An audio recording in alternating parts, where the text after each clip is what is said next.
Bom, pessoal, vamos abrir aí o livro de vocês na página 26 para a gente falar do capítulo 2, ritmos e riso.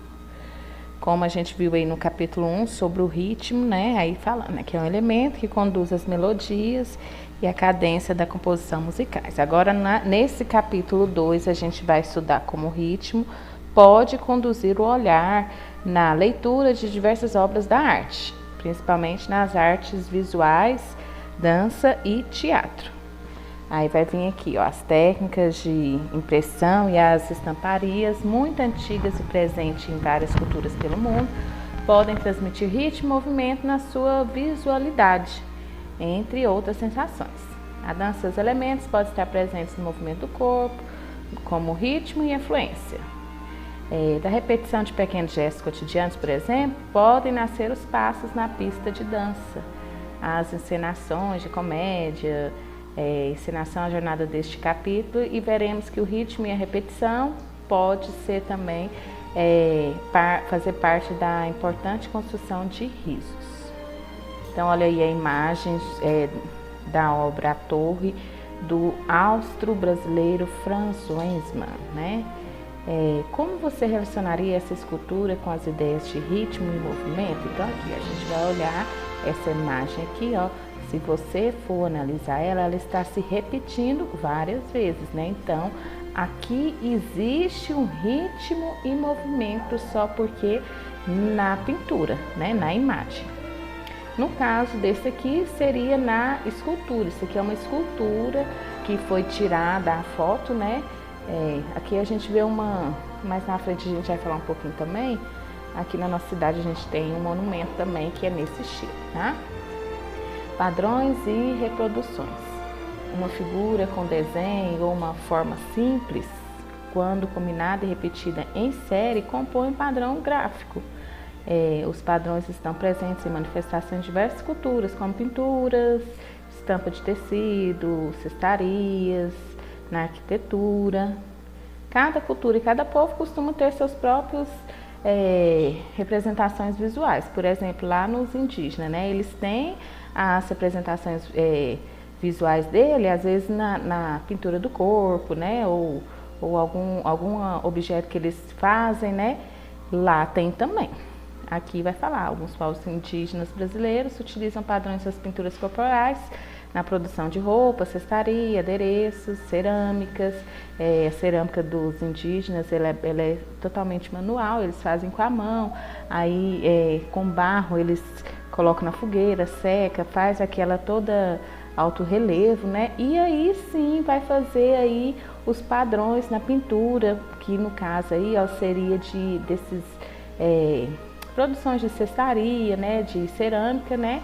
E usando aí inspirações em elementos da natureza, né? Ou em plantas, ou em animais, na fauna, na flora, né?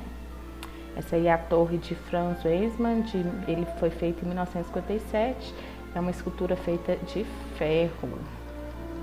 Tá, então aqui, ó, os indígenas Xirius e Cachuianas, não sei se é assim que pronuncia, mas, por exemplo, esses dois indígenas aí, eles têm o grafismo, né, corporal.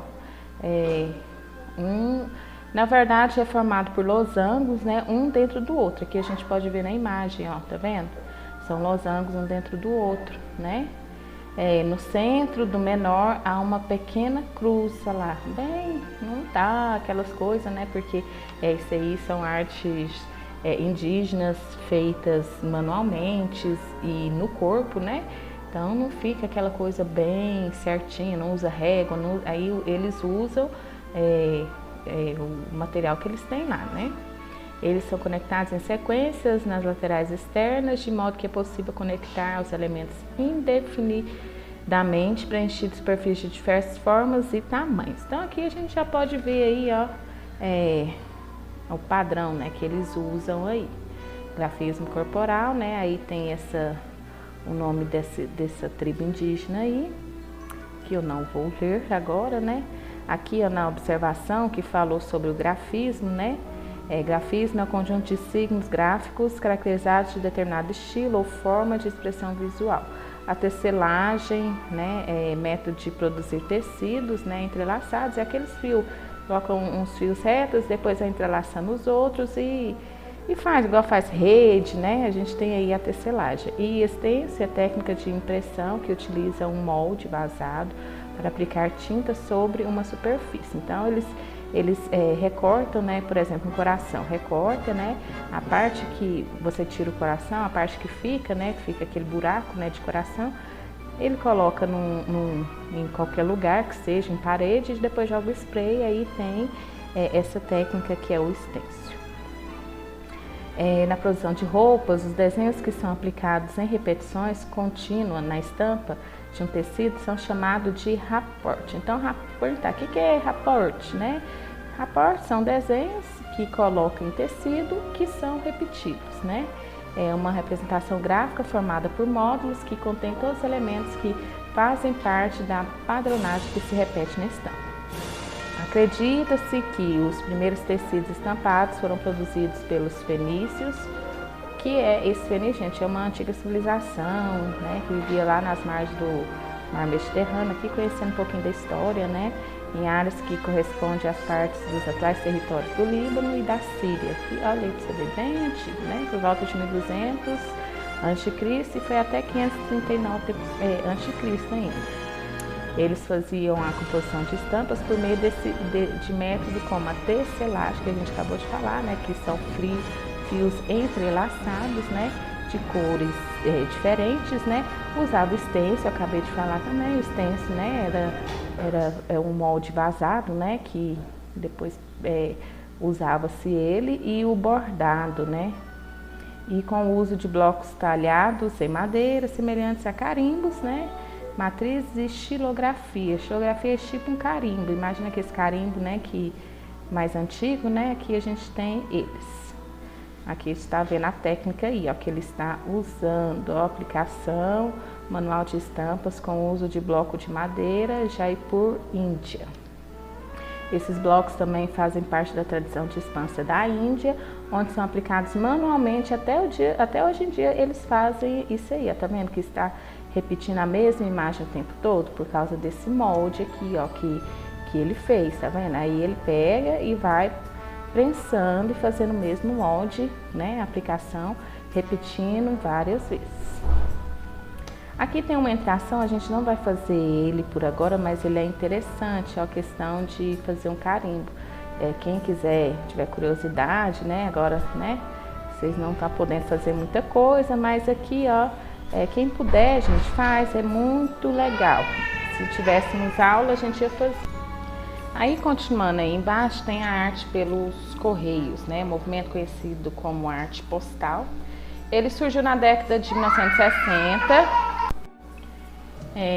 e teve influência de vanguardas artísticas como o dadaísmo, né, das primeiras décadas do século XX, e as práticas do fluxus, muito ligadas à literatura e mais ativos na década de 1960 e 70. Na verdade, esses artistas foram os primeiros a usar o cartão postal como suporte de obras de arte, né? Quem é que vai muito no correio, né? Vê aquelas postagens, né? Aquelas etiquetinhas, né? Na verdade, vem aí desse movimento aí conhecido como arte postal. A proposta da arte postal leva as obras para além do espaço dos museus e galeria. Nessas décadas de 1960 e 70, os trabalhos de arte postal não eram comercializados, mas sim trocados entre artistas de todo mundo, que faziam postais em envelopes misturados, misturando desenho, colagem, fotografia. Aqui embaixo, gente, ó, tem uns exemplos aí, ó. Tá? Aqui a gente tem exemplo de arte postal, tá vendo? Carimbo, às vezes fotografias. Aqui ainda tem mais carimbo, né? Que colocavam lá nos envelopes, né? Envelopavam. No Brasil, essas obras passaram a acontecer especialmente na década de 1970 e 80, diante da censura das obras de arte no período da ditadura militar. A arte postal era uma possibilidade de manifestar a liberdade de expressão e trocar experiência estética entre os artistas. Em 1981, a 16ª Bienal de São Paulo fez um convite e reuniu postais de artistas do mundo inteiro. Participaram dessa Bienal nomes como é claro que a gente não conhece, mas são nomes muito importantes aí para essa obra, que foi Paulo Bruschi, as cariocas Anabela Geiger e Regina Vater, a gaúcha Regina Silveira e o etíope brasileiro Alex Galauri, tá? Aqui vai falar um pouco sobre esse dadaísmo, tá? No Zoom, aí vocês dão uma lida aí. E tem aqui a parada obrigatória. Gente, essa parada obrigatória, eu vou digitar ela lá na sondagem. Então, se vocês quiserem responder no livro, tá? Responde no livro, a pergunta vai estar lá, depois vocês só digita lá para sondagem. Então, tá aí, ó, essas 3 primeiras perguntas, mas vai ter mais. A gente vai continuar aqui com a explicação e a leitura. Ritmo da arte. Então, aqui, já virando aí, ó, na página 30. Um dos elementos musicais que estudamos foi o ritmo. Então, agora a gente vai ver o ritmo, né? Só porque nas obras de arte, né? Como vimos nas artes visuais, o ritmo de uma obra pode ser pensado como uma sensação, causando de modo como cores, linhas, formas, né? E expressões que a gente vai estar vendo, né? Dá uma composição visual. Olha aí do lado essa obra, né, de arte aí, que é Sem Título, de Judith Lawand, né? Olha como que ela usou aí a questão das cores, né, dessas linhas, o formato, como que ela colocou essas formas dessas linhas, né? Aqui está tendo o ritmo também. Aqui mais na próxima página, né, na página 31, as pinturas abstratas dessa artista exploram as formas e seus distintos efeitos visuais, a fim de provocar diferentes percepções. Na obra Composição Dinâmica, Cinza sobre Cinza, essa daqui, ó, nessa obra aqui, por exemplo, né, também de Lawand, ela usa apenas o cinza, né, tons de cinza. Aqui não dá para ver muito bem, mas aqui ela é meio cinza, tá? As linhas em diferentes inclinações, tá vendo? Uma inclinada de um jeito, outra de outro, né? Na diagonal, né? Sem simetria, né? Nem espelhada, nem nada, né? Essa disposição dela cria simultaneamente a sensação de movimento. Parece que está se movimentando. Então, aí a gente vê a questão do movimento. Esse outro monumento aqui, ó, a gente tem um parecido aqui na nossa cidade, né? Um pouco menor lá quem já viu, se eu não me engano, lá no Parque Ipiranga, né? Agora observe a foto do monumento, esse movimento aí, Tomie Otilak, né? Esse artista nasceu em Kyoto, no Japão, e chegou no Brasil em 1936. Olha a escultura, né? Feita para ele comemorar o centenário da imigração japonesa no Brasil, em 2008. Esse monumento aí, ele tem 15 metros de altura. Olha como que essa obra traz curvas, né? Essa curva aí nessa obra dá a ideia também, uma sensação de movimento, né? E com essa intensidade aí no vermelho, até no Parque Ipiranga também, se não me engano, é vermelho, né? A espessura, a dimensão da estrutura dá a ideia de força. Então, tudo aí na escultura, né? Tudo tem uma regrinha aqui. Nesse caso aí, né? Eles podem usar aí a questão da tonalidade, né? Para dar mais intensidade aí ao monumento. E na página 32 está lá, dança e movimento, né? Aqui também a gente vai voltar aqui falando um pouquinho, né, sobre o ritmo, os movimentos que executamos quando a gente pula de alegria ou estamos com frio, por exemplo, né? São movimentos naturais do corpo, né? Às vezes a gente bate o queixo, às vezes, né? Então, coisas naturais do corpo. Já na dança, muitos estilos estão relacionados diretamente à música que acompanha, né? Então, o ato de ouvir uma canção, de mexer o corpo, então, às vezes a gente escuta uma música, né? E bate o pezinho e tal, balança a cabeça, né? Quando ouvimos a música e dançamos, ou simplesmente mexemos os pés, ou batemos palmas, é como seguimos uma marcação de ritmo, né? Então, tá lá a música, a gente está seguindo lá esse ritmo. Ou balançando a cabeça, ou balançando o pé, igual eu falei, né? Isso é importante, por exemplo, nas danças populares e coletivas, além de movimentos que têm origem em ritmos contemporâneos, como o black music, o soul, funk, entre outros, né? A gente pode ver aí bastante a questão aí da sincronia, né? Do ritmo, né? Você já viu alguém dançando e sentiu que a pessoa estava fora do ritmo, né? Às vezes coloca uma música lá, a pessoa está dançando e, nossa, não tem nada a ver. Às vezes a gente vê uma festa lá, a pessoa está dançando até um forrozinho, né? Nossa, a pessoa nem sabe dançar, né? Tá meio fora do ritmo, né? Ou um grande número de pessoas dançando na rua juntas espontaneamente, vocês já viram isso aí, né? Às vezes começa a dançar, mas sem coreografia, vai dançando simultaneamente, né? Sem um seguir o outro, né? Ao mesmo tempo. Ao mesmo tempo que existem os aspectos naturais do movimento do corpo, também existem desses movimentos harmônicos, tá? Nesse exemplo aí a gente está vendo, ó, o movimento do povo, né? As pessoas aí dançando hip e hop. Aqui, gente, tem um entre ação também, a gente não vai fazer por enquanto, porque a gente vai encerrar esse livro, tá? A gente vai só fazer a parada complementar, mas não está aqui nessa página. Aqui você vai ver alguns estilos, tá? Esse estilo é bom, às vezes, né? Qual que é o balé clássico, né? Acompanha e dialoga principalmente com música clássica, né? Esse aqui é o estilo de dança e ritmo que acompanha. O jazz, né? Dança que acompanha o jazz de origem afro-americana, muito difundida a partir do final do século dos anos de 1910. Dança de salão, diferentes tipos de dança em casal, né? Dança aí de dois, né? Em diversos ritmos, como bolero, machixe, merengue, rumba, samba, entre outros, né? Forró. Dança urbana. Aí a gente tem que surgida em 1970 a partir do movimento de hip hop. Também são chamadas de danças de rua. Então, as danças urbanas é aquelas danças que a gente vê na rua, dança de rua, por exemplo, rap, né? Danças populares, né? Presentes nas mais variadas culturas, que a gente costuma levar o mesmo nome de estilo de dança, como frevo, baião, samba, né? Entre outros. Interessante. Dá uma lida aí nesse zoom, no Você Sabia, para inteirar mais no assunto. E aqui a continuação das atividades. Olha que interessante os monumentos. E vai ter as perguntas sobre eles, vocês vão responder lá. Pode responder aqui, na sondagem vai ser a mesma pergunta. Agora a gente vai ver ritmos do riso. Aí nesse caso aí a gente vai abrir aí, ó, ritmos do riso, na página 35. Esse aqui a gente encerra o nosso livro, tá? O teatro de comédia é muito antigo na história da humanidade, principalmente os gregos e depois romanos. Eles, quando a gente vê até aqueles filmes, né, eles faziam muito referência ao teatro moderno.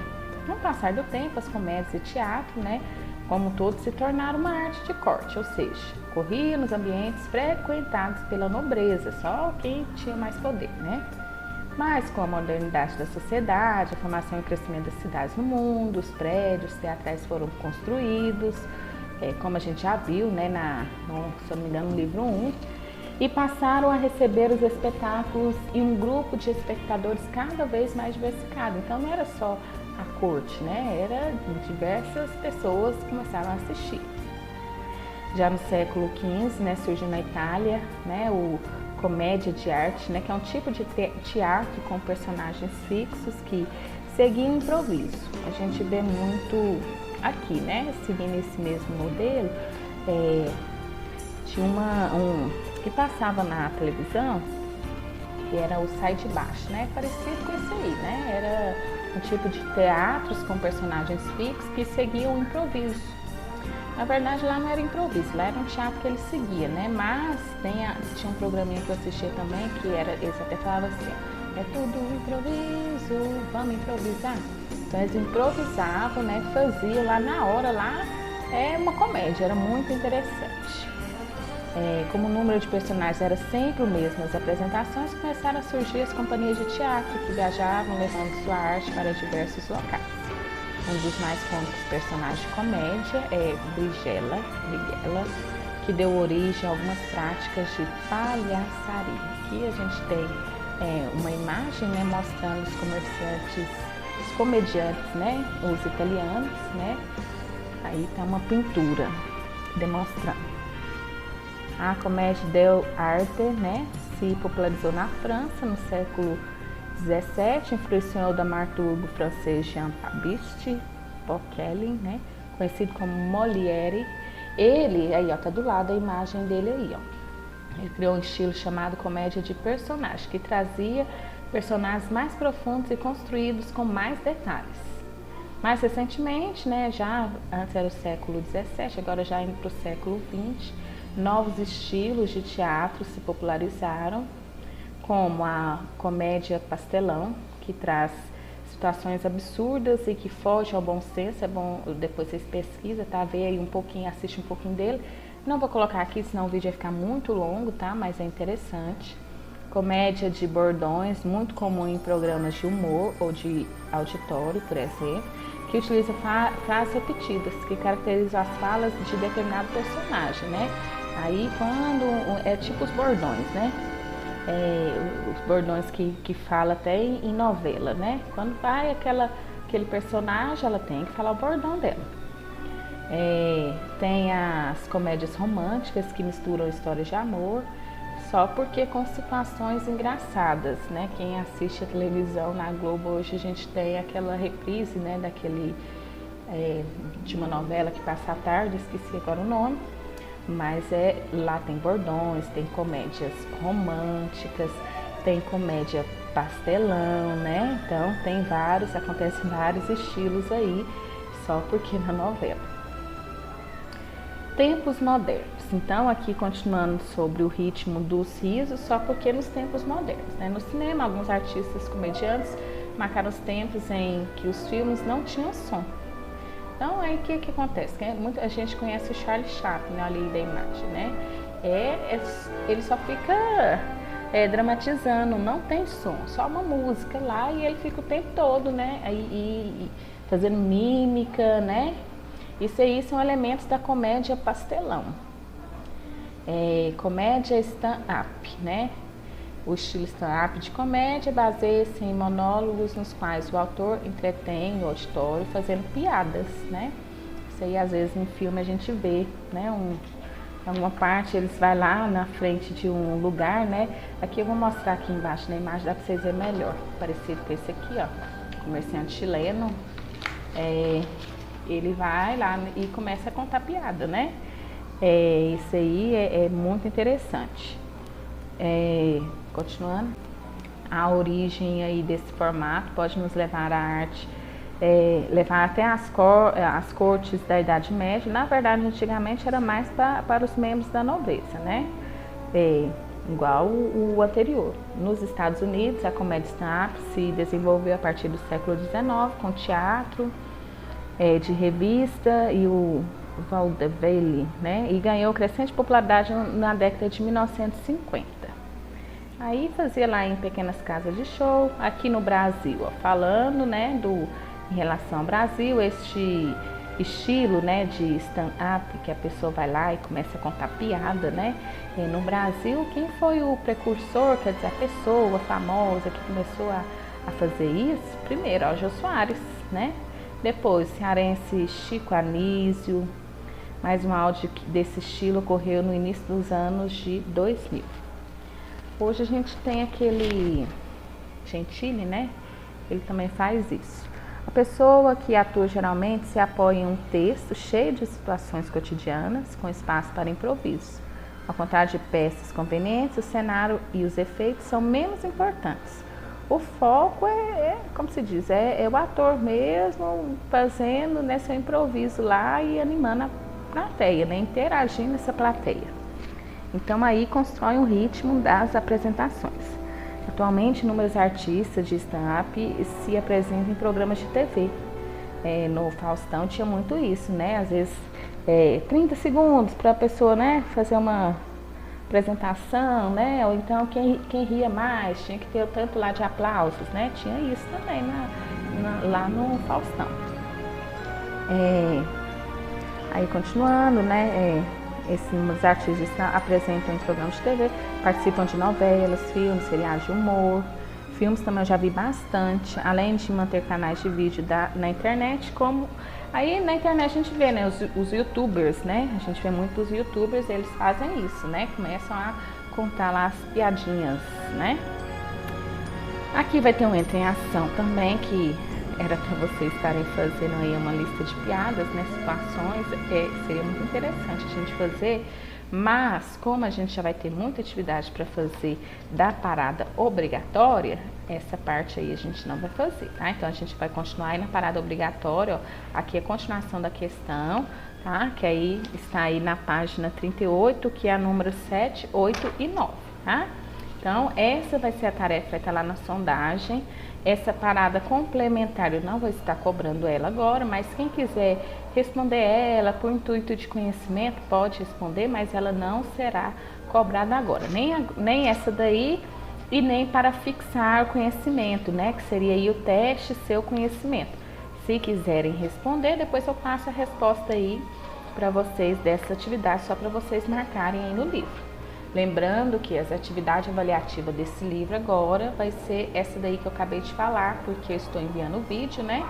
Então eu vou passar a sondagem dessas atividades do 1 ao 7, que termina aqui nessa 1 ao 9, né? Que termina aqui nessa página 38, ok?